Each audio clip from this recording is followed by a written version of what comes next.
Because do you remember what you said?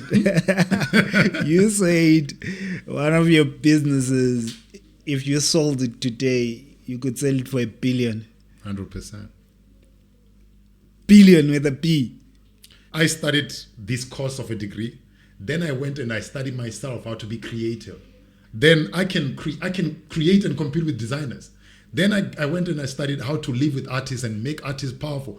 I've got artists who can tell you they're now international. Then I went and I learned how to be a software developer. I've built softwares. Then I've learned how to be speakers like them, and I speak like them. Then I learned how to...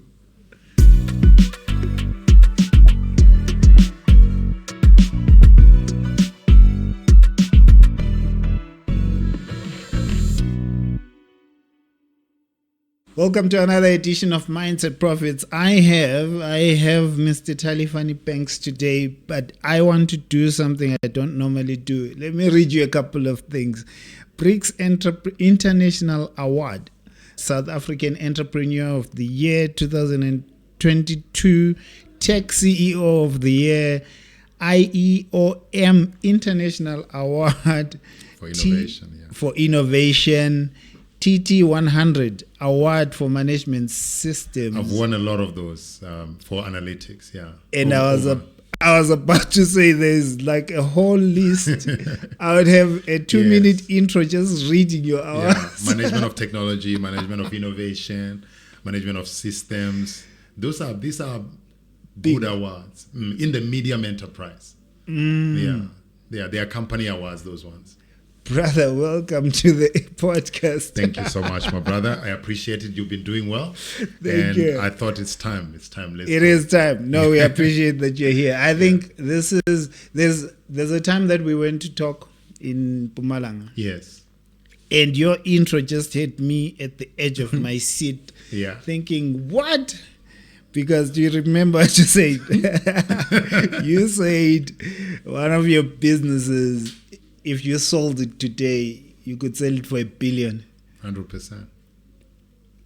Billion with a B. Spaza Eats is going there. We don't even have to talk about it. Spaza Eats is a monster, man. I was sitting there and thinking, the game just changed. Numbers, it's a different set of numbers altogether. Different ambitions. I used to listen a lot to Jay-Z and things they used to say. And sometimes you wake up and you realize you are him. You are walking in that. And you're juggling a lot. It's not that you don't go through problems, because you're juggling a lot of problem, pains, this and that. But you are walking in what you have imagined.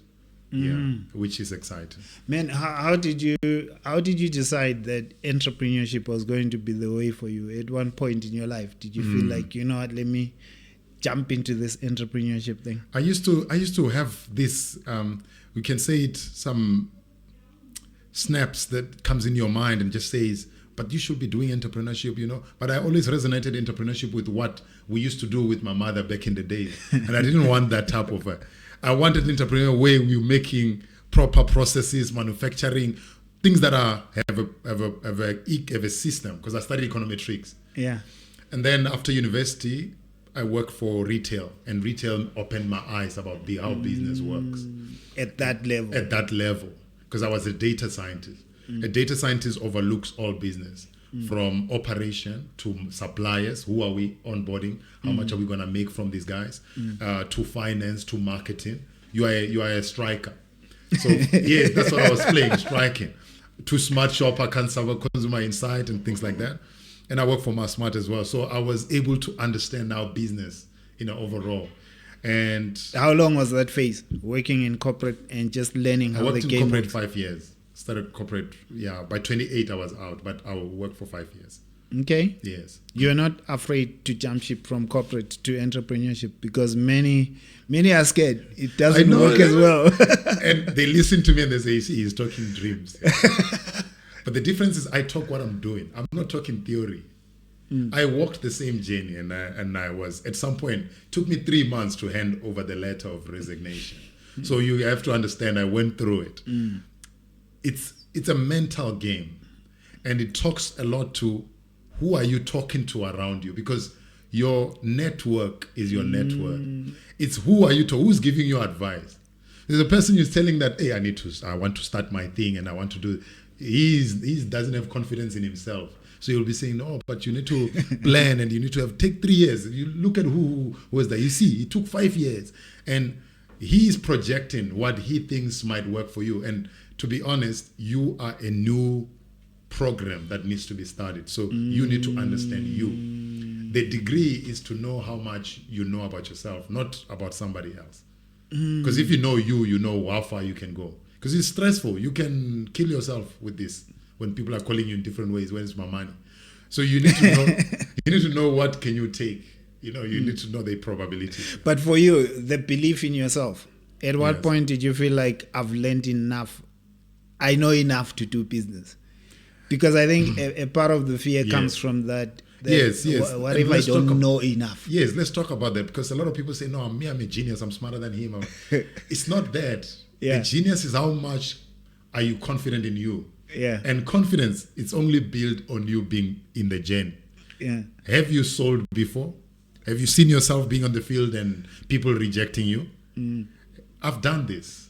You sold in the train station. I sold at my mother's puzzle shop. I worked in a restaurant. I worked in a farm that I used to go consistently for 3 years. And I did all of these things that made me confident that I still went to University of Pretoria and compete on the highest level. What worse can happen to me?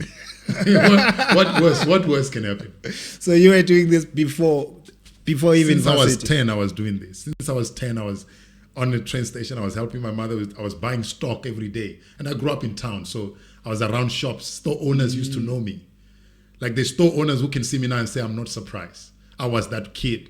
And when I was working in a farm, I used to be talking to the Spar and the guys at Louis in town to say, we want to distribute cabbage. We want to do this is when I'm 15, 16. I was buying my own clothes at 12 at Mr. Price. You reminded me of something that you said earlier. Yeah. Before we started, you were saying it's a trigger word for you to say townships are previously disadvantaged. 100%. And it's said usually by people who don't understand it. They are not from there, and they want to resonate so well, and they are not from there. You do not connect, let me tell you. You don't understand it. When we are living in the township, we are completely fine. Nothing is missing. We do not feel like something is broken. Do you ever felt I like grew up something- in the township and I never felt like anything was wrong. The only thing we dreamed of is we wanted more. We wanted to be in New York. We wanted to be in Stanton. But we never felt like something was out. We had enough love and enough ways to live. We were trading. We were living. So then people project you and they start saying you fall under the category of previously disadvantaged. Do you think I fall under previously disadvantaged? When you see me, because I grew up without, am I disadvantaged in any way when you see me? No, I get you. It's a mentality, and that's what people are pushing. They're pushing it as an agenda that if you buy into it, you would think that you are not capable to compete on a highest level. You think that you can't build a Spaza Eats and compete with some of the international brands because you don't believe in yourself. They told you are disadvantaged. You fall under previously disadvantaged category. You only make less than 100,000. But if you're looking at the other side of this, though, you said your network is your net worth. If we look at the people that are around you when you're in the township, don't you think there are some people that are not growing because there's a concentration of people that don't have that mindset that you have? And I like this. This is a masterclass. It looks like that from outside. But economics is about multiplication. It's about same thing in a different environment. True. If you can get the same model work in Attridgeville, Paley, the same model works in Soweto, Vilakazi Street. True. The same model works in Force Loras. And the same model works in Toyando, brother. We are not thinking multiplication. That's why we do not have franchisees. You build a nice brand, well known, and you call it, I do not want to name drop, but you only think of yourself operating it. You do not think of duplicating yourself and run it as an operation. When you see a retail shop that is doing well, it's not doing well in one shop, and it's not doing well with one till. If one till generates this amount of money per minute, we need 10 of those to do 10 million per minute. And we need to increase traffic to do 10 of those per minute. Then we need the same thing to operate in the same way in Attridgeville. Then we need the same thing in Toyando. What changed? Because it's the same environment. It's the duplication. Our people do not multiply. You can never... I get you. Because I always say there's a shop that I grew up when I was young. I could see it's a retail shop. We used to admire the owner. But even to this day, it's still the same. Actually, it's been sold now. Yes. But same size, same approach to only one shop. That's what you're talking about. Yes, and also you, as a founder, you become a limitation to your dream because you are exposed to a certain level.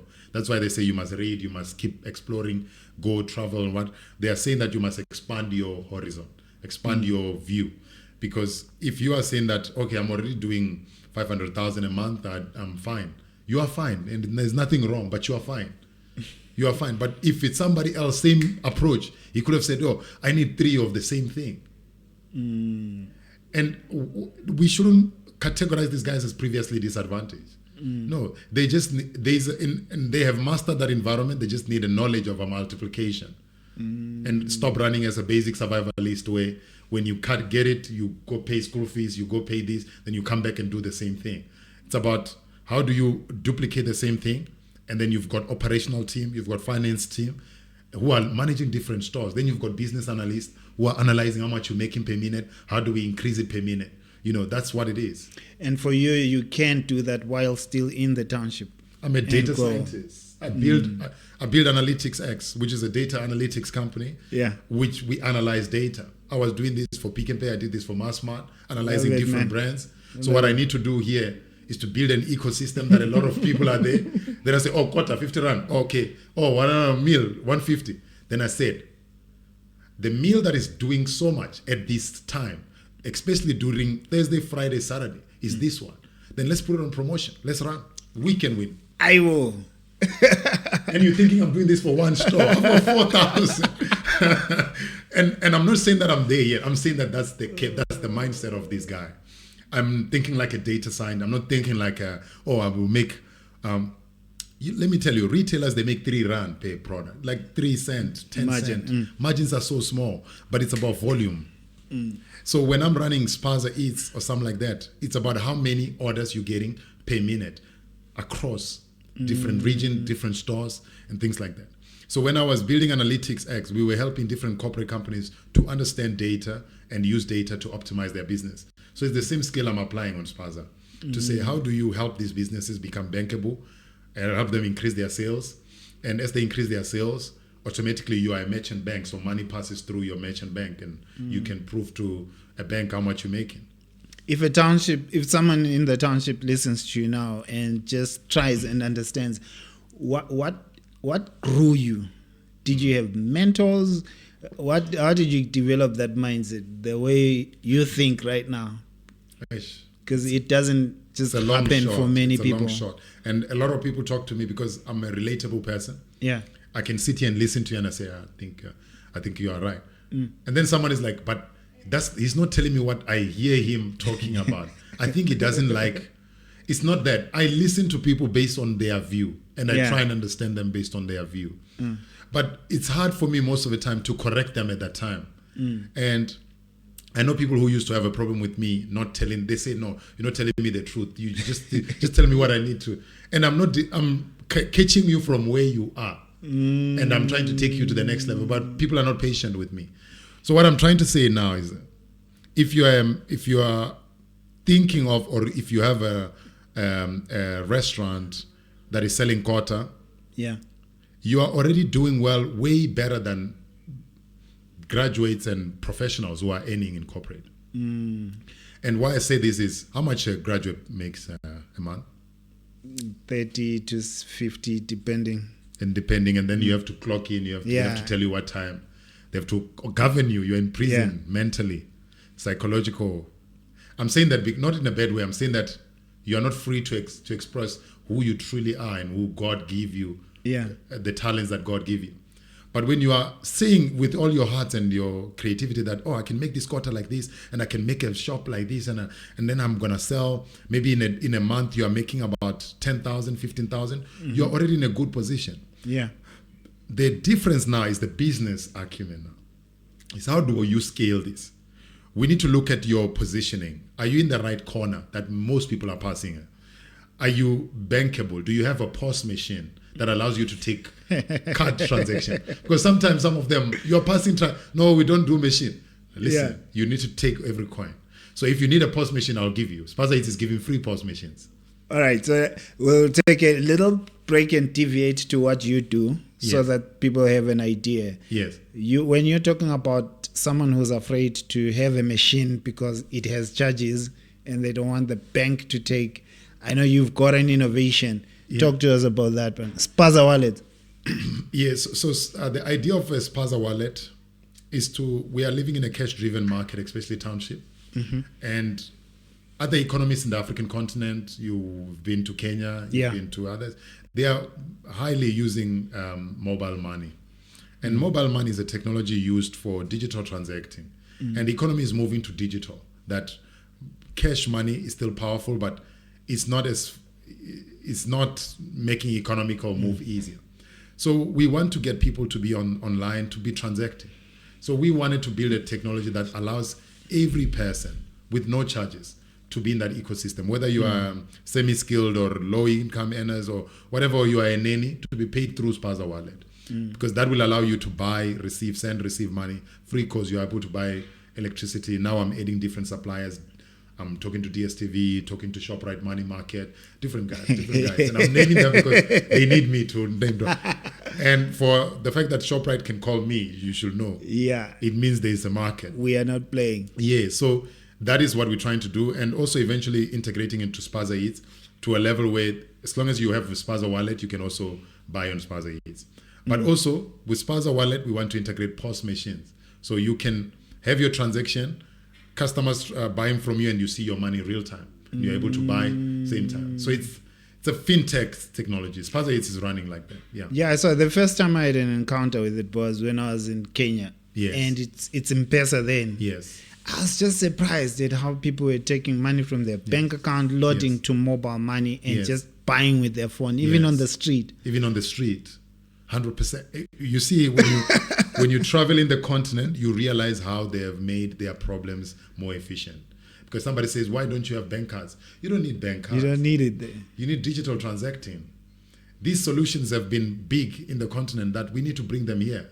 Yeah. And townships are the same. That's what I've been preaching, that if you can build a solution that works in Soweto, it works in Kigali. It works in any part of the continent. Yes. All right. So if we're still at your other consultant, Analytics X, you're saying this is the one that has been the biggest of them all? So far, obviously Spaza is going to overtake it.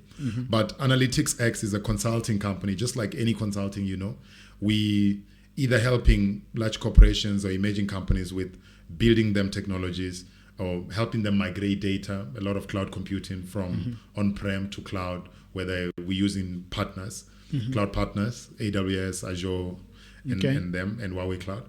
And there's a big job in that, and migrating one of the bank. I don't know. I'm not sure if I'm allowed to say. You don't have to name the bank. So your typical clients would be banks. Manufacturing, retail, and we do a lot of data, dashboards, analytics. And we also help in marketing analytics and creating. We partner with a lot of creatives to create campaigns because we have a data-driven approach. But yeah, our heart lies on data and systems. So it's data and systems for a whole corporate. And when 100%. you're saying for a bank, you're consulting across all their branches. That's why I became BRICS. There's no BRICS entrepreneur in South Africa. There's only one. Everyone else is a BRICS. Remember, BRICS is all different countries. Yeah. So you can't say you are BRICS when you have been buying from another country and now you're reselling. You have to talk about what you innovated. That's what makes Mr. Banks different. I can build you any technology. Give me a problem right now. I solve it now. That is the difference. We from mathematics, we solve problems and we connect with systems. So we are not buying and selling. We innovating from head. And that's why when they talk about take all different entrepreneurs, who's the innovator? We're not talking speakers. We're not talking we're not talking resellers. Who's the number one innovator we can look at and say, this guy has innovated a solution that is competing with some of the global multinationals? And you're that guy. Man, how I'm still trying to understand one thing. You say you're from Mets. I know many people who are from Mets. They don't think like you. Yeah, I'm from statistics. Statistics is a study of making sense of numbers. No, but still, man. It's not that. The way you innovate and make it practical and launch products, you don't just think about them. It's unique. Do you think at some level, though, it's because you have your own innate talent? I've got my innate talent, and that's the heart. I like your question. Let me tell you, and I always have this type of chat with my siblings because they are smart people. They are very sharp. When we talk about me, we're not talking about me degree. We're talking about me and all subjects that I studied. I studied this course of a degree. Then I went and I studied myself how to be creative. I can narrate and tell you a nice story. You saw the Spaza It's advert. Yeah. You saw it. Cool stuff, man.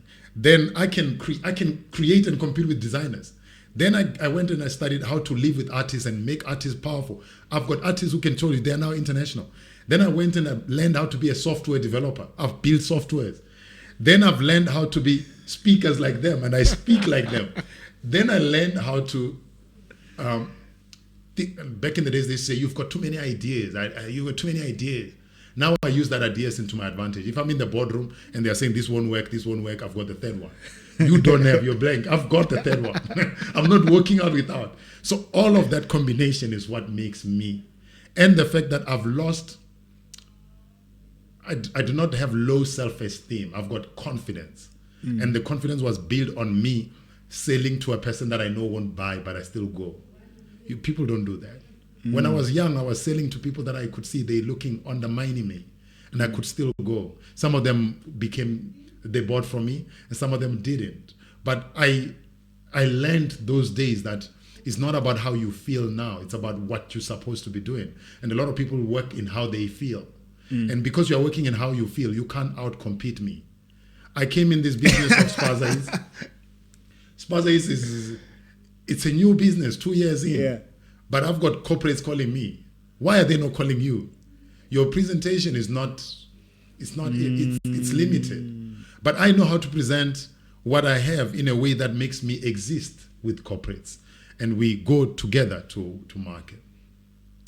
Do you come across your friends from high school? I come across them. I'm curious as to what kind of conversations you have with them. And I appreciate them because now they appreciate me. Yeah. Because when I say, please, let's do this, they go run, they do it. I appreciate them for that. But back in the days, it would be like, wow, who do you think you are? Oh, and there's a distance between what I know and what they know. If I'm sitting there, I would rather not say anything because the language will be different. It's not this. This is a transformed person speaking. It's not what I used to speak about. And I had nothing to do. I loved what we used to speak about because that was exciting. It was fun.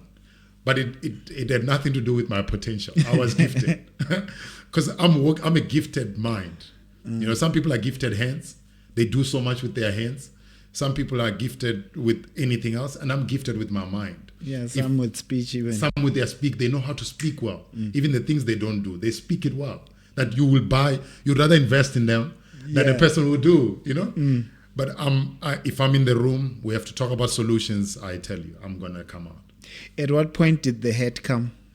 And some people say I'm a Nigerian, this guy in Nigeria, what he's doing here. And I understand the limitation of us understanding the continent. It came after a while, after building some sort of working with different guys in the continent, this and that, they need this solution, Zambia, and this and that. And I'm realizing, but wait a minute, these solutions, I should be growing Analytics X to a continental level. But I'm presenting myself as a South African. How will I get business on a continental level? I need to change the narrative of me looking at myself as a one country. And I need to look at myself as a continental being. And which face can I look at? And I look at different guys, Kwame Nkrumah and other guys, and I can't take these guys. I'm taking Mensa Musa. Mensa Musa was the richest man in the continent. In the continent, In the time, he was distributing gold and salt. That was the biggest thing for the time. I'm distributing technology of the modern day. and I will be the Mensa of this time, you know? So I needed to come with a new presentation. I'm from econometrics, so I understood. Yeah. I used to get lectures from Reserve Bank and things like that. So I understood what I'm talking. We're talking currency. I understand these things.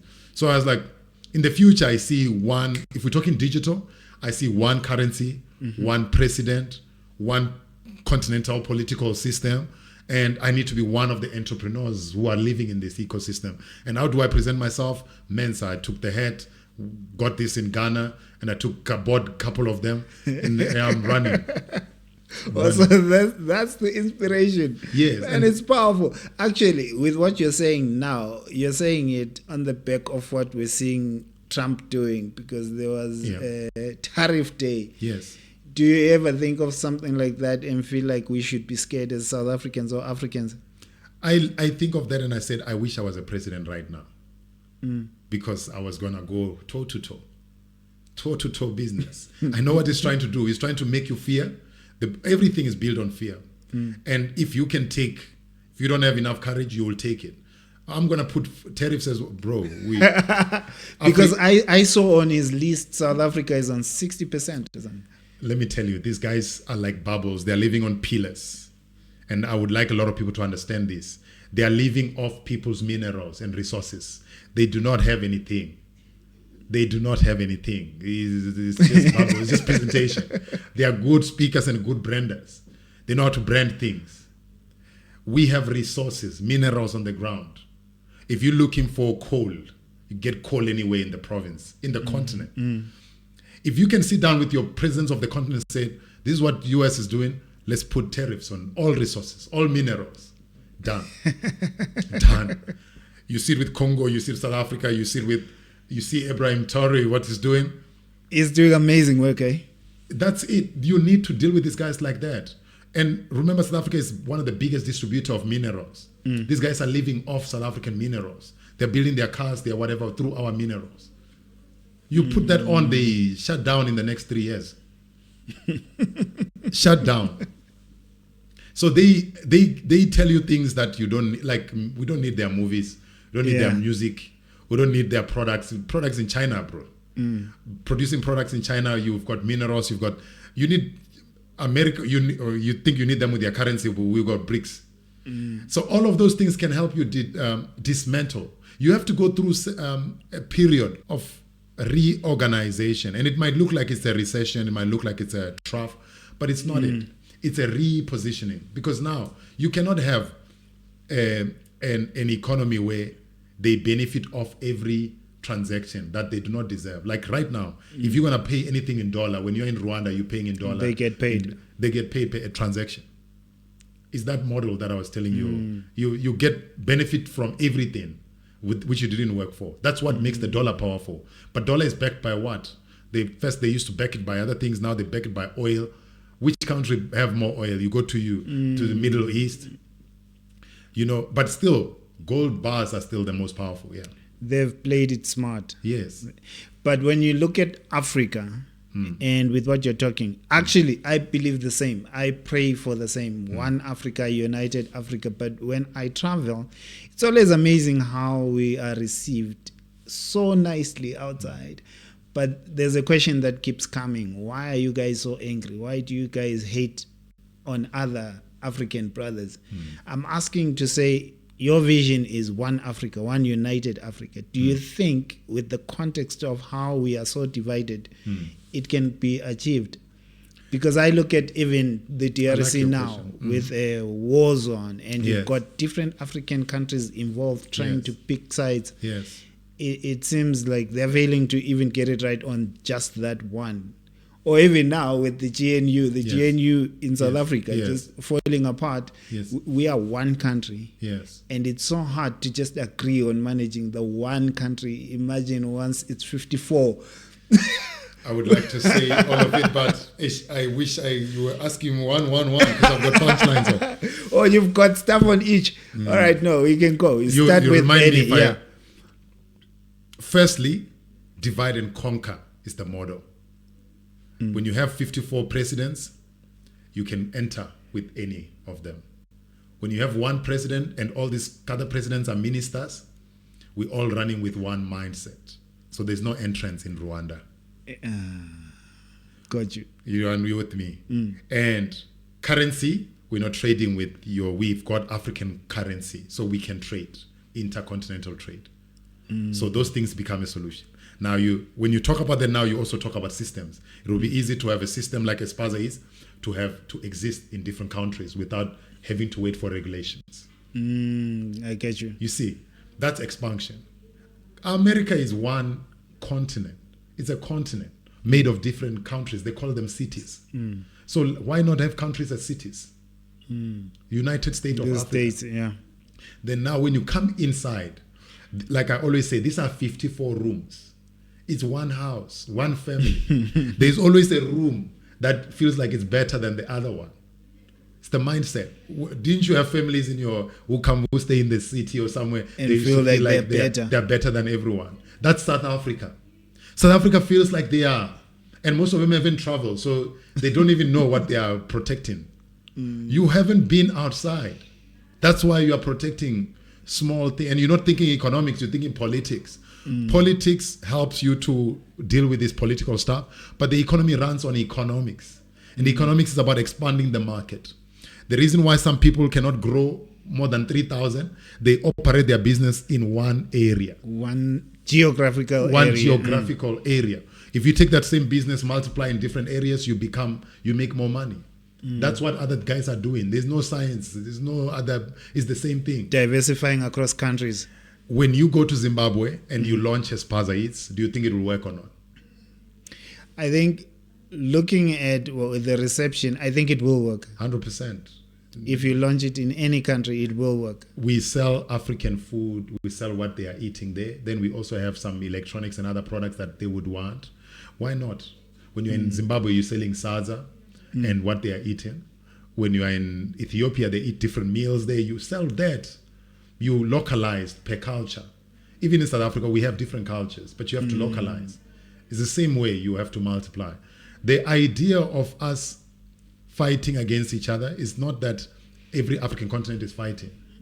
It's South Africa fighting everyone else for coming here, because this is the New York of Africa. And people have to come here for better living.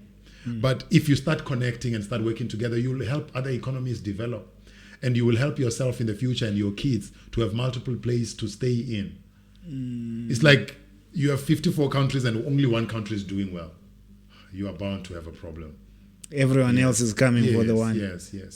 But you being the leader, you shouldn't approach it that way. You should look at how do we help our own people here to expand outside. That's why we don't have, that's why we have high unemployment. A lot of people from here can go to other countries, they'll get jobs same time. Their English is good, their knowledge is good, their what is good, they're already from advanced countries. Skills and experience and everything. Yeah. They are not thinking that.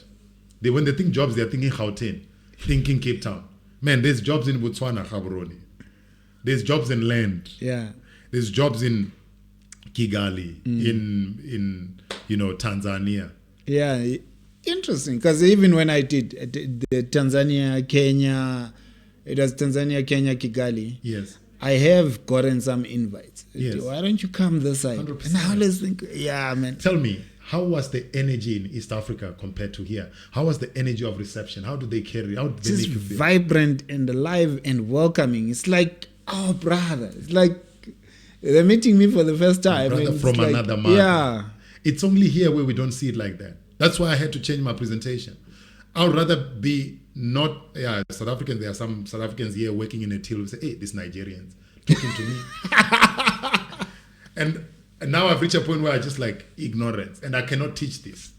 But when I'm outside the continent, I was invited one time at Kenya, and I was speaking next to a guy. His name is Musa, Dr. Musa. Dr. Musa works at NASA. He's a chief information officer at NASA. He's speaking, and he's like, I love what you're doing. And you sitting there at ShopRite and you saying this Nigerian looking at me. It's a level of understanding. At some point you have to say, these are not the people I'm here for.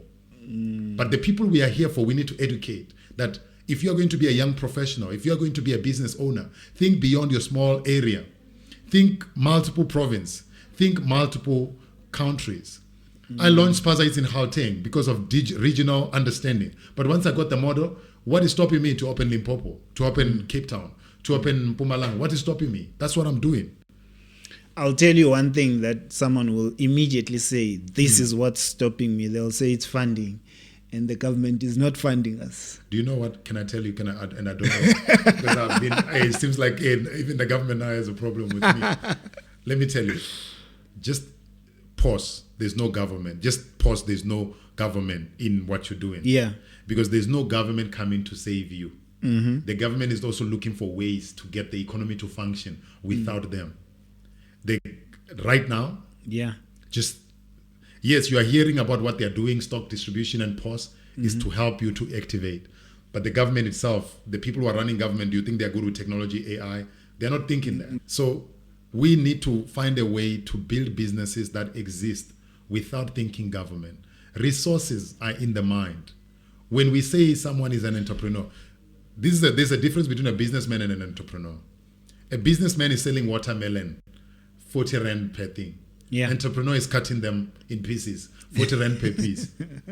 What changed? The ways of approach. Yeah. You are selling the whole watermelon thing for 40 rand. Entrepreneur is selling 6 pieces, 40 rand each. And then he put a cutting plastic. them nicely, He put a plastic. nice shape, nice plastic. 100%. And he says, ours are fresh. Ours are coming from... End the story to go with that. 100%. So what is lacking is resourcefulness. And what I'm existing in Soweto. Yeah. I'm having restaurants that are making orders per minute and other guys who are making different orders. I've got different guys who are selling on Spaza Eats. How is it that people are buying on Spaza Eats with an average basket? Obviously, the average basket of Spaza Eats is the same as others. And people look at us, they think in 30 rand. We're doing average basket 200. Go to other platforms, you'll hear average basket is 200, even in the city. But my basket can be more than them if I remove a sample size of everyone who's buying less than 100 rand. Because there's a lot of people who are buying for 400, 300 in the township. So how is it people in the township are buying from Spaza Eats for 400? They've got liquid. It's people who are working in nice offices in corporate. And they just decided, I do not want to spend as much in the city. I don't want to pay levies. I want to have money. And these So are they're liquid, yeah. We have a misunderstanding that we think in these people, everyone is struggling in township. There are people who are doing well. And they need someone who's resourceful and who can bring the right solution, and they will buy from them. So it talks to what you are selling. Is what you are selling demanded? Because you have to supply what is less supplied but highly demanded. If water is a problem in that area, on Friday, Saturday, Sunday, it runs out. You need to be the supplier. Because the demand is high, supply is low. Yes, there's not everywhere. Everywhere where the supply is high, prices are low. So people are doing that. They sell the same thing. When I was selling avocados back in the days, we were selling from the same supplier, same farmer, same avocado, same things, same packaging. And then you have to sell same price. But if I take the same potato or avocados and I brand them and I put plastic and I put mine is different. It doesn't matter. It's packaging. My packaging is different. It's special. That's what you need to be doing. How do you package your product? How do you brand your packaging? The thing is, you are doing the same thing. That takeaway white, it looks the same. You put a black plastic. There's nothing special about your meal. I mean, packaging, branding, and you said add a story Go with it. My brother, I do not believe at this point that New York is way beautiful than Cape Town. The branding of New York is powerful, but Cape Town is powerful in reality. And if you buy into narratives, because a lot of people sell stories, you would think that you are not worth it. You would think that I'm trying to say that you are not. I'm trying to say that your God is within. And we also need to address this part that a lot of narratives were projected to us. And of course, at this time, we can't change our parents and our forefathers. Yeah. But the youth, you need to know the truth. You cannot be psyop to be a slave at this level. God is within. And I won't change my mind. God is within. You are a walking God. You are a walking universe. The universe is in you. Okay. And if you are a universe, you have an ability to connect with other universe. And that means that we are all living in in the third dimension, but in the fifth dimension, we all have the access to the same knowledge, same ideas. That's why if you have an idea now and you wait for 3-4 months, someone does it. It's not that they stole your idea, man. The ideas exist in the spiritual realm. It just said and you never did anything. 1000%. So if you are thinking God is some guy with the gray white hair and he's gonna come and nah. Talifhani, how do we make this practical for someone who's going through the most right now? Maybe someone who lost their business or someone who's been trying but it's just not working. And you have to fail. It's a good thing that you have failed. Why is it a bad thing? School teaches you not to fail. And the idea of school, it's good, but it's a game. It's just like Monopoly. It does not mean because you fail on Murabaraba, you failed on everything. You just fail on Murabaraba and chess and others. It's just one of the games. Yeah. School is one of the games. That's why you have multi-millionaires who didn't go to school. Why is that? It's because you do not need this game to become. And a lot of people think that is the main game. Remember, this was man-made. Yeah. Before time, this is someone sitting and say, I need to get everyone to do this. So if you are psyop to think that you need education on that high level and then you will be able to, you will get it wrong. What I'm trying to say is, life is a lesson. Life, it's about failing. It's about repetition. Repetition is the mother of all learning. Repetition. When you see the record spinning, you get to know the song because of repetition. Repetition. When you hear the pastor speaking the same similar message about faith, it's repetition. To learn that faith without deeds is dead. To learn about mathematics, it's repetition. You have to fail to win. And fail, convert that to lessons. All fail, change the language. Lessons. If you are going to build a powerful business, a powerful product, allow yourself to fail, to come back better. You will now know better.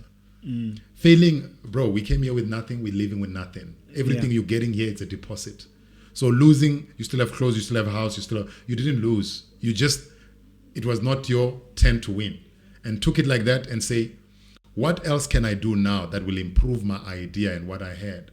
I've got ideas that didn't work, I've got people that worked with me back in the days and they could see potential, but it didn't work, And if you could judge me in that level, you wouldn't experience what I am now. You'd easily assume you don't have the potential that I've got people who rejected me when I was starting. I've got people who don't talk to me because they thought I won't make it. I've got people who thought I can never invest in this guy. What he talks about, no one will listen to him. I've got that. And they just can't say anything because I've became him. I've became who exactly I said I was going to be. And now it's like, fuck, what do I say? Or, what do I say to him?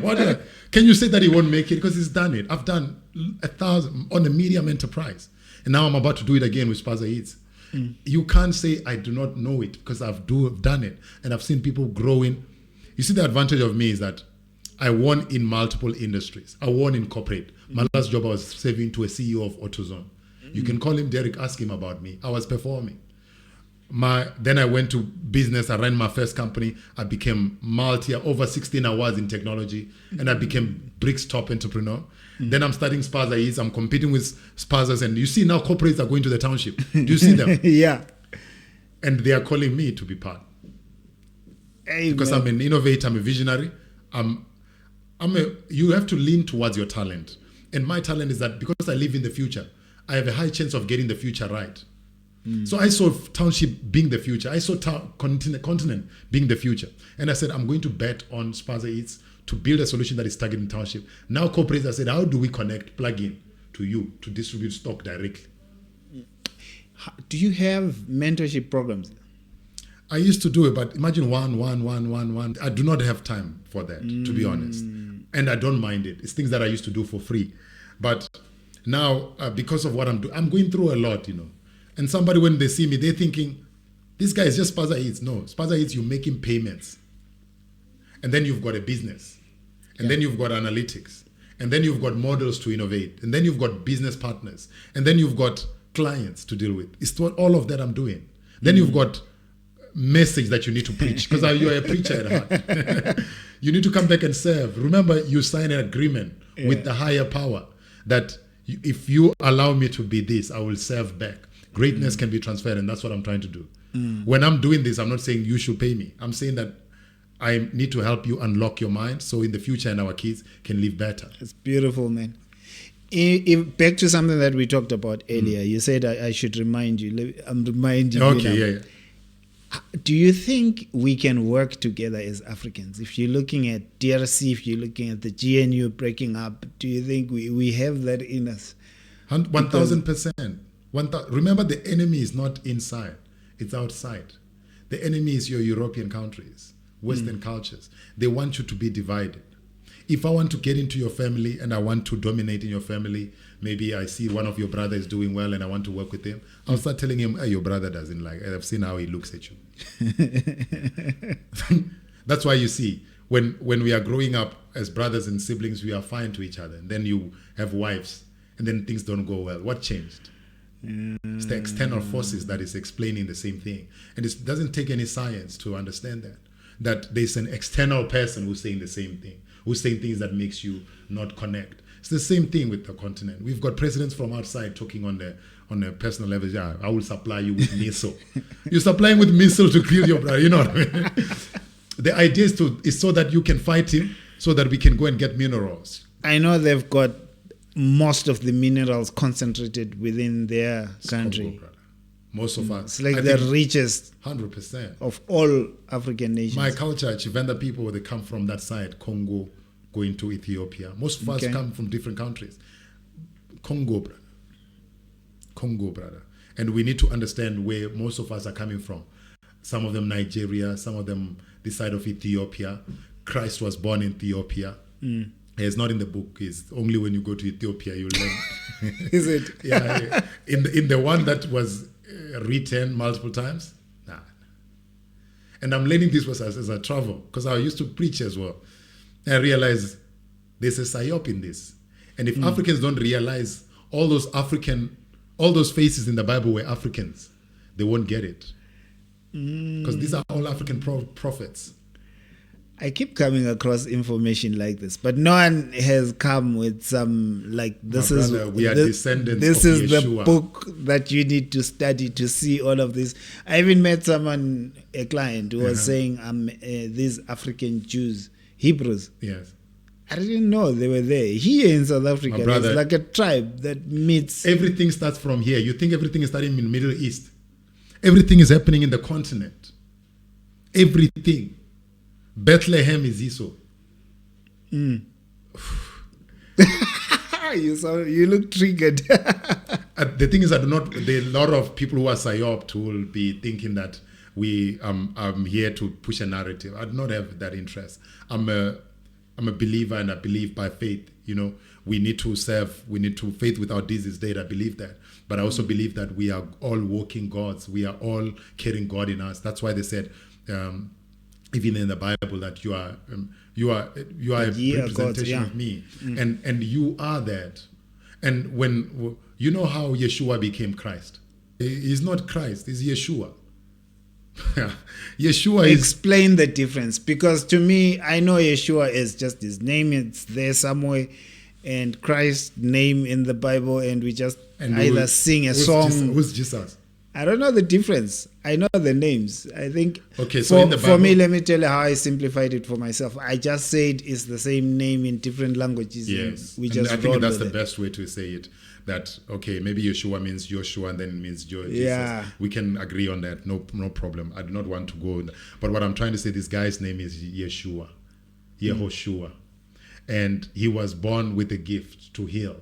And that's why he went to Tibet, went to Egypt, learning how to. That's why from age of 12 to 32, you don't see him. Where was he? He's learning how to heal, he's going through the master classes. And when he comes back, he's healing. He's doing what he was called for. Then he became a Christ because he's talking on the highest level of consciousness. Christ was a group of community, which meant highest level of consciousness. People who are living in the highest form, where you speak things and they happen. You have the ability to live in the highest level of consciousness. Right now, you can say, I will do exactly that, and you become it. Like Jay-Z. You will say, I will do exactly that. That's why you can't imitate Jay-Z. You have to imitate the best version of you, because you are already walking in the codes of being.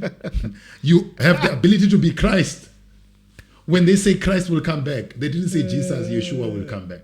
They say Christ will come back. And Christ is anyone who gets to the highest level of consciousness. If you are thinking Christ is when hell and people are burning, when you can see that person dies and the body becomes soil, and you can see that, and everyone becomes the spirit, what will be burning? You've gone deep into this. Has religion been a part of your growth 100%. in this journey? It's the heart of my life. And because of that, I keep studying religion. And I keep studying spirituality. Religion is designed like politics. It's to categorize. That's why you've got, even on the Bible, they said, there will be others who say, we are from this. Yeah. We are from this. It's that now. With religion, it's that. Others say, no, we are Christians. Others say, we are Muslims. You tell me which religion is going to hell. You tell me. I'm a Christian, so all I've been taught was we are the only ones that are safe. I'm telling you. Let me tell you, I love, God forbid, and I love spreading knowledge. And what I'm trying to say is you have the ability to teach, but you also have the ability to teach by example. If God has given you a talent, some people are given talent of one, some people are given talent of 2, some people are given talents of 5. If you are given a talent of 5, multiply your talent. Do not sit with it like the others who were given 2 and they said, hey, me, I was waiting for you to come back. What I'm trying to say is you are a talent. You are a walking gift. The fact that you exist in this world, you are a walking example of what God is. And you need to show that. The idea of you walking, undermining yourself and thinking that some people are better is in your mind. It's in your world. No one is better than who. And I also want to say that there are a group of tribe of people who feel like a certain tribe can't do well. It's a me. Whether in politics, I see them. And now these days I see them talking too much. Listen, we are all capable. We just need the right people to sit on the right chair. Let's preach more Christ consciousness. Let's preach more awareness. That's why when you see someone, I need to appreciate you. Because if I hate you, I'm projecting the hate side of me to you. It has nothing to do with you. It's everything to do with me. And if I can be dominated by hate to you, I am walking in hate. That's why I won't get anything in life. People don't understand it. They think that when they're wishing bad on someone, that thing will be rubbing off and then it won't win. There's some people who are sitting there. You see the way he talks. He thinks that I actually don't want him to win. Listen, 2025, 2026, you see me. I'm coming. And it has nothing to do with whether you feel good or you feel bad. It's everything I am. And that's why when you are gifted, the goal is for you to find yourself. The highest level of education is when you find who you are. There is nothing else. The one way you find things outside is external. It's not, you will get knowledge and you won't know what to do with it. That's why you've got graduates who don't know what to do. What's the difference? They don't know. It's external knowledge. When you are taught to know self and you correlate it with who you are, every knowledge is advancement to your gift. Wow. Yeah, ne? It's a hot masterclass. I'm looking at you and what you're building, and now I'm curious because you just said that's why there's so many graduates that have the knowledge, the degrees, but don't know what to do with them. Yeah. How do you go about building a team, like a great team for your organizations?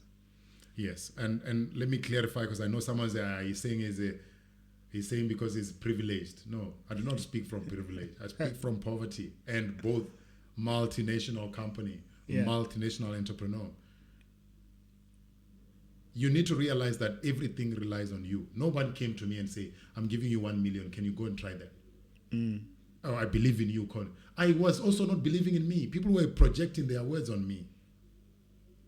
And it takes you to realize that that is what they say about me. It has nothing to do with me. Once you understand that, then you will know who you are and you will know who you are not. If you know who you are not, you shouldn't be doing things that you are not. And then coming to the second one, if you are going to be a duplication of what others are doing, you are not special. You are doing the same thing that others are doing. You are not special. That's why you can be replaced. And how do you build a team? You need to look for people with gifts. Everything is connected. That's your language. Yes. Everything is connected. You think I'm going to come here and say, oh, you need a special who's qualified master? I've employed people with MBAs, brother. And they've showed me flames. Some of them have showed me war because they are not gifted to. You are not connected to this. You need to have the ability to speak something and somebody listens to you and they give you money for it. But you having MBA and speak things that people don't pay you, you're not helping my business to scale.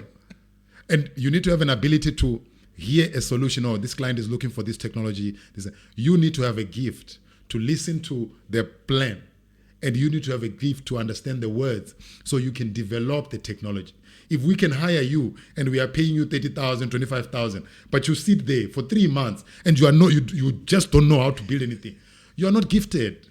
It's not that we hate you. You're just not gifted to this. And I cannot keep you for long. I can't. And these are things that bent my company when I started hiring managers, started hiring people. These are people are starting to hire based on qualification, hire based on what they have, not based on talent. And people who just don't know what they're doing. Remember, when you are building an analytics, you are like innovating from nothing. Yeah. And sometimes it requires your talent to be able to build. So when I look at a talent and I'm building a team, you're looking for gods, people who have found themselves, and that this is me. So when they are in the team, they do not feel like what that person is doing is what they should have been doing. When we are praising someone else, they do not feel bad that they are not being praised. You need to be praised for what you are good at, and do not expect praise if you are not ready. You're not ready for it. You're not ready for it. And I went to Penn and I said to Penn, I'm going to build a technology that will be powerful, that will be this. Before I do it, do you know what level of confidence you have to do that? Because you just have to know yourself. That's what you did? Yes. I told him, I'm actually recording a blueprint of what I'm doing until it's done. Yo, man. And that is what people will tell you. No, you know what? When you have an idea, like, you must keep quiet. You must wait until it's because their faith is small. Your faith is, you don't believe that you can do it. That's why you don't want people to laugh at you. I want people to laugh at me failing again and again, and then I win. Bro, when you're a billionaire, you're a billionaire. If you win and then you become a billionaire, anyone can laugh, but you're not a billionaire. You're not a billionaire. Don't you think, though, part of it is I don't want to share my ideas because, one, there might be someone who's crafty and powerful enough to criticize me to the point of crushing my confidence. Because you don't believe in yourself, one. Two, you think that ideas are special. Ideas are available for everyone in the third dimension, in the fifth dimension. Yeah. Like I said, we are all beings, bro. That's why you can feel someone doesn't like you from them being a mile away. That's why you can think of someone and they call you. It's because when you connect, it connects on the different dimension. You keep talking about those dimensions. Can you explain the difference? I will not be explaining it in the way that people who are taught will be, but I will explain in a way that I understand it. Yeah. Physical dimension, third dimension is when we connect, talk, we based on what we're seeing. Physical view, sight. Yeah. What you see, oh, that guy's got a Mercedes. Oh, he's doing well. Him having that has nothing to do with his gift. And you seeing his car might mistake you for thinking that your gift is not worth it. Because you are looking at what you see. But if you look at people based on their talent and gifts, you will know how to work with them and you will know how to live with them. You will realize there's no need to hate anyone. In fact, you would realize it's about collaboration and ecosystem. Then fourth dimension is where you are sleeping and some ideas come and you wake up and you're like, and then you start. And then fifth dimension is where now here, Christ conscious, where you see it and it's vivid and whatever. And if you train your mind to live there, that's why when you pray, you close your eyes, you see it. Because we don't want you to be distracted. When you meditate, same process. Close your eyes. Whatever religion, it's the same thing. The process is inward, it's not outward. It's looking inside. And why looking inside is because all ideas, everything comes from within your universe. And your universe helps you connect to everyone's ideas. If you can master that, you are now getting access to information, access to what people are thinking, access to understanding people and know how to present yourself. You know why people go to places and they're just off? Because you don't understand you don't know this culture. But if you meditate and be spiritually aligned to this, you will just know what to do. Some people have masters of connection. They do not need to have masters of this. That's why when you see mathematics, the guys who founded these things, what Nikola Tesla and others, where are they finding these ideas? Everything was already existing. Yes. Everything was already existing. They didn't start with them. Even Wi-Fi didn't start with them.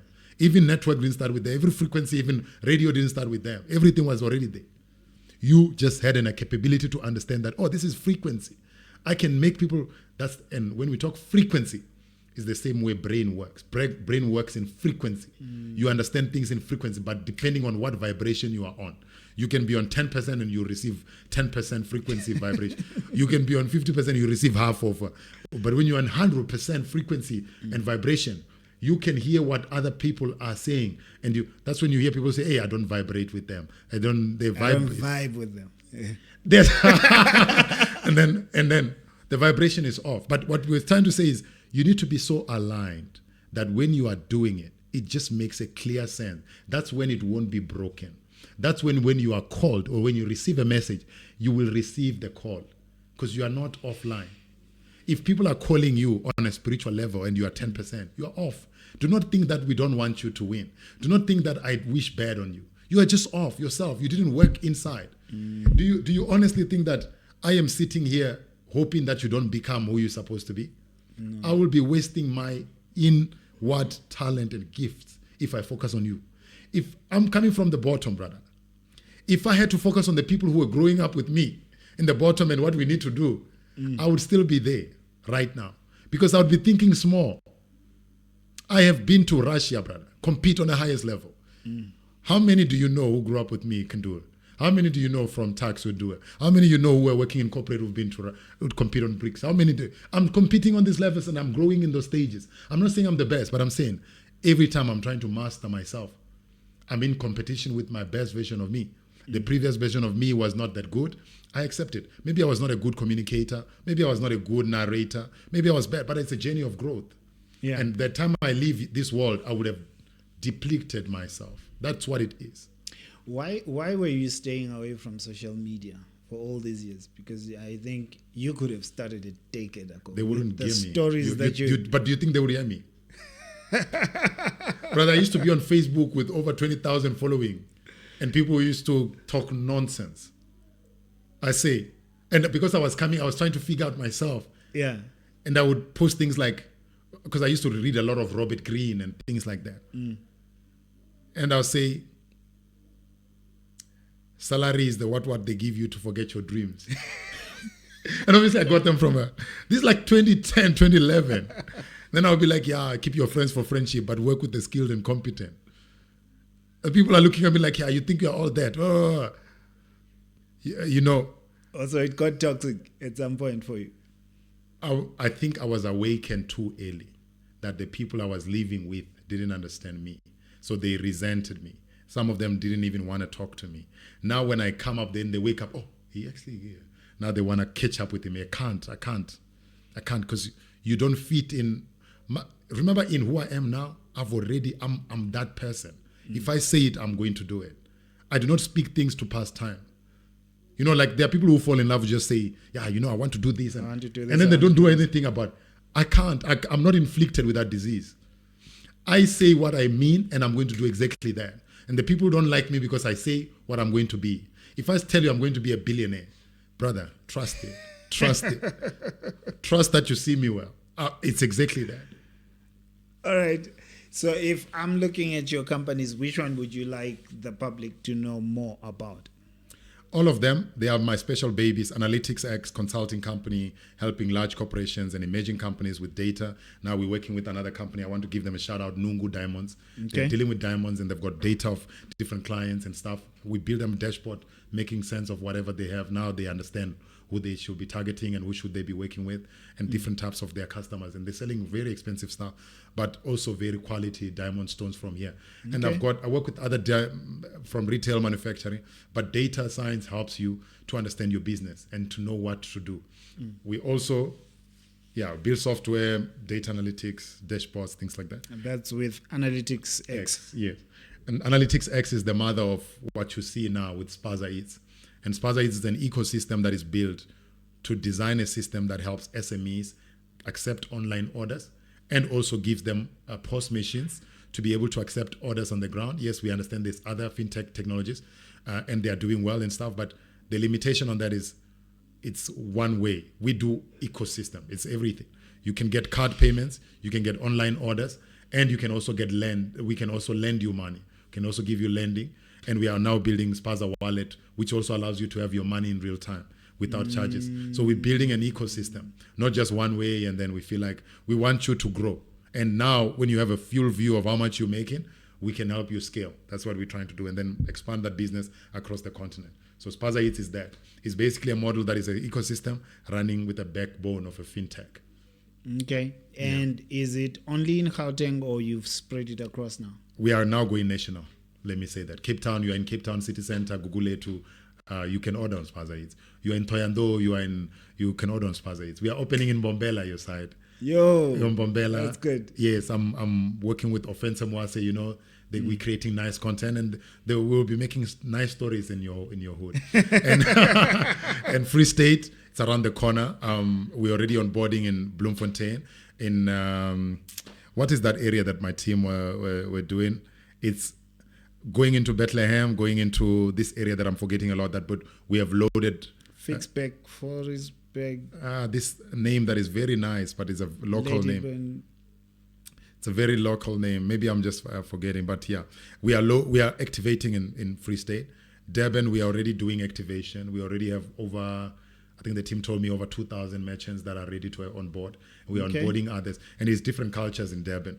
You've got guys selling samosas, selling bani chows, selling quarters, different things. So we're national, and then let's see how far we go outside.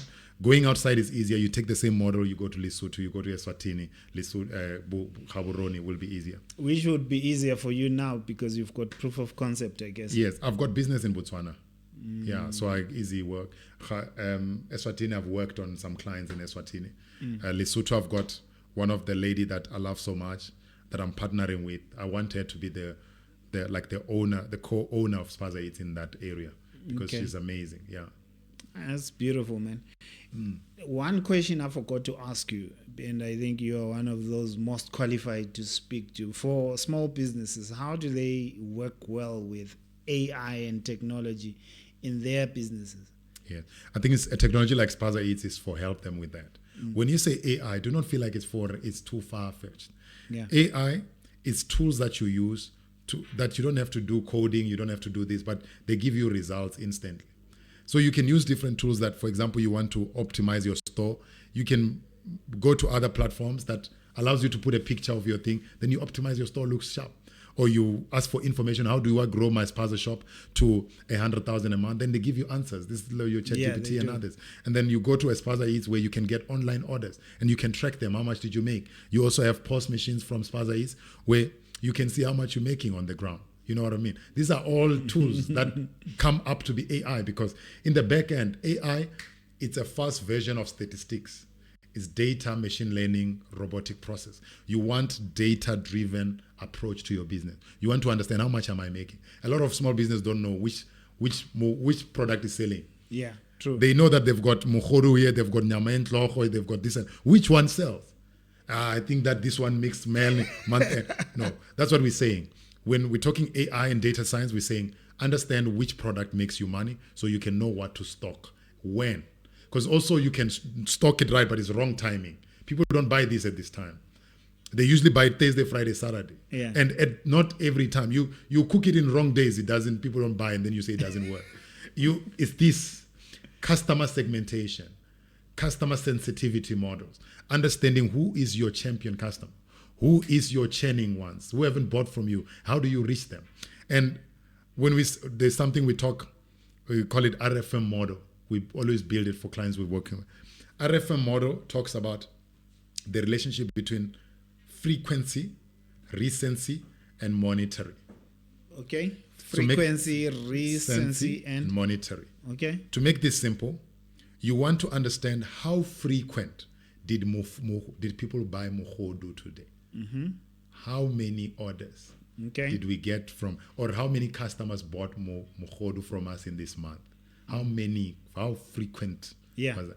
And how recent was that ordering? Was this 10 days ago? Was this 60 days ago? Or was it yesterday? That will help you to know how recent are people buying that same product and for how many times. When you know that, now what value, that's monetary, what value was that price? That will help you to know how to position yourself. Because you just keep floating, you just keep spreading, but you don't have science behind it. What I'm saying is you need to know the frequency of what moves, you need to know the recency of what is selling, and it will also help you to know what is not selling. and then you need to know how much value. Then you quantify a relationship between the highest and low. For example, you can be making more money with a certain product, but it's not bought frequently. It's bought maybe 2-3 times, but it makes you more money. Then there's one that is bought more frequently, but it makes you the same sum of this one. Then you need to know how to sell these two products. And some, just like me, You mean like bundling them together and making an offer? just like Analytics X and Spaza Eats. Oh, yeah. Analytics X, it's it's in a year I can say no, we only worked with 10 clients or 15 clients. Yeah. But one monetary value was that. Each client, yeah. Yeah. And then Spaza Eats, no, we've got 80,000 customers. What monetary value is that? You see what I mean? Yeah. So the monetary value of Analytics X still beats Spaza Eats back out. But the activity on Spaza Eats is more powerful.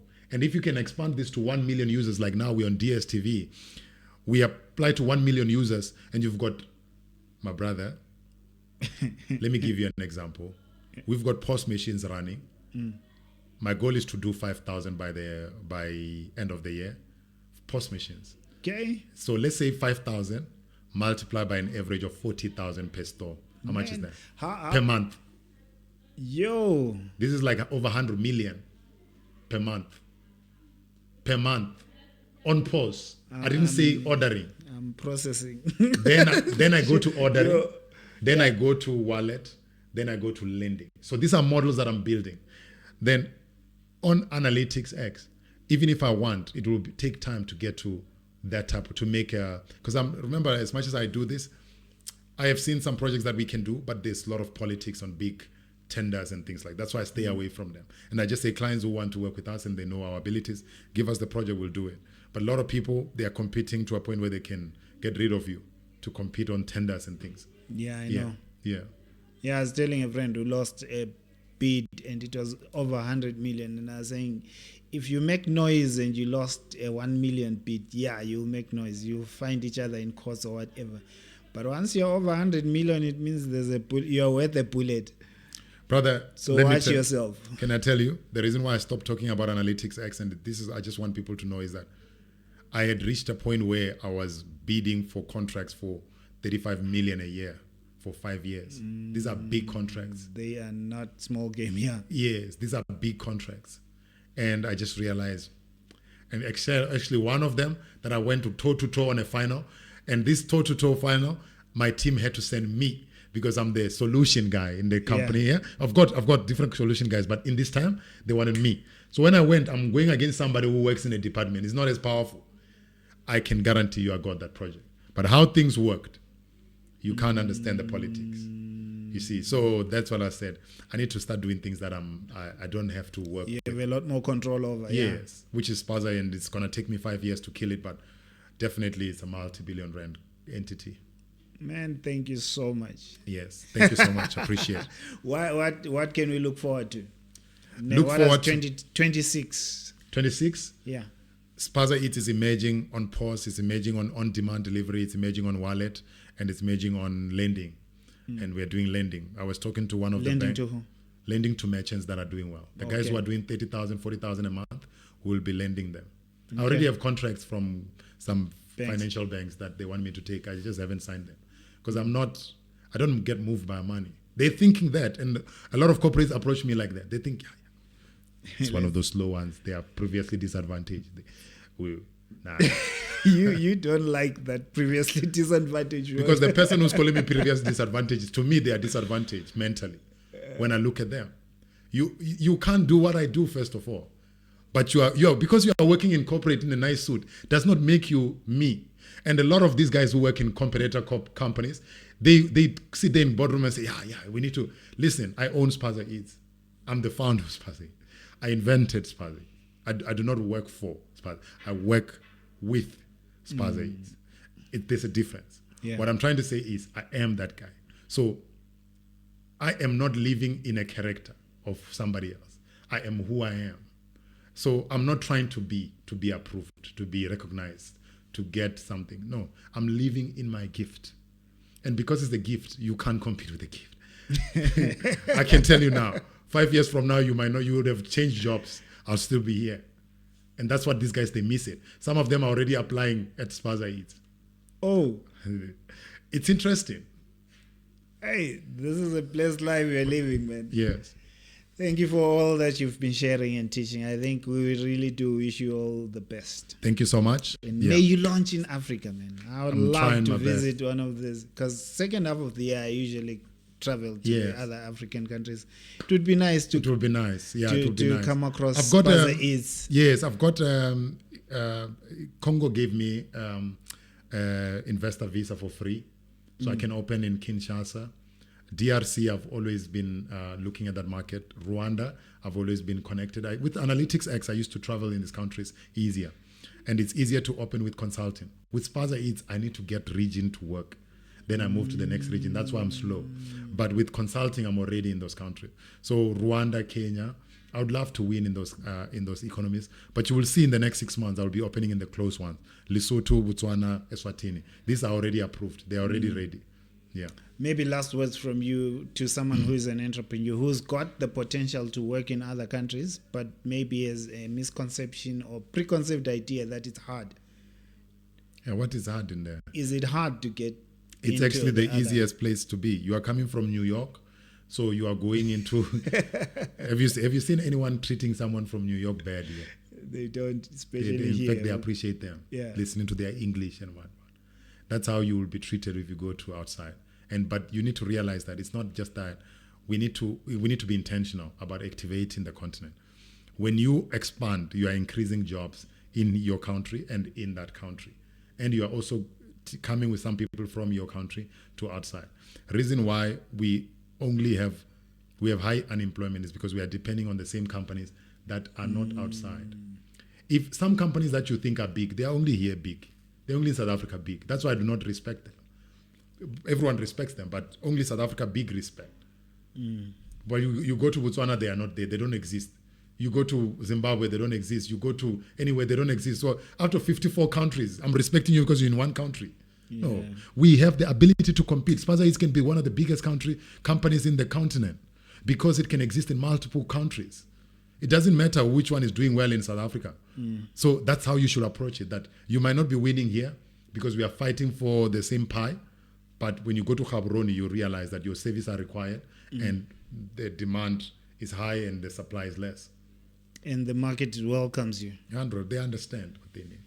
Thank you. Yes. Thank you for joining us till this time, man. It's been a masterclass for me, and I know you will have enjoyed it. Find someone to share the episode with, and we'll put a link to the description of the video. What link do you want us to share? Spaza Eats. Wallet? Yeah, wallet, Spaza wallet, Spaza Eats. And that's it. Just no Analytics X. We don't need to put any link on that. But analytics is a consulting. consulting. Yeah. So we'll put the links to the two. Check them out, use them, and let's help the brother achieve this big goal of uniting Africa. Thank you so much. I appreciate your platform and your knowledge. I hope that we executed this well. I know when I'm speaking, No, you did. You did. But it's a journey of learning. So if there's something I've said and somebody does not understand, I'll come back. Please. Yeah. We welcome you.